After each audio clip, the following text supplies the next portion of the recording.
કદાચ તમારા કોઠા તમારા દીવામાં જો કદાચ કારકા બેઠી હોય અને આ તડકો પાડે આ સભા બેઠેલી તો કદાચ કારકા ધૂણવા ના આવે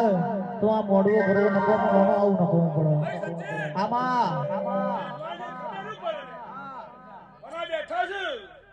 એવાના બધાના અંગમાં તો કદાચ હું કારકા હાલમાં ધૂણો મારું નામ આવે ને માતા એ પતઈ રાગા જરા બડી હોરે બોલાવો જેણી મેલો દાડીઓ રે ઓ યાર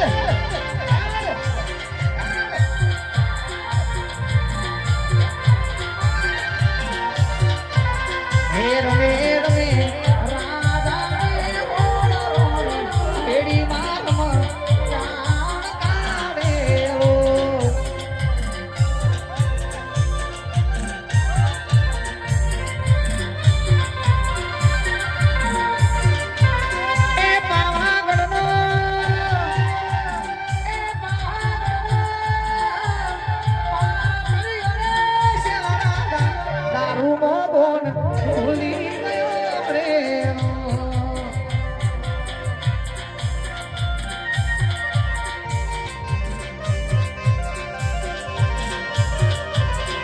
રમે રમે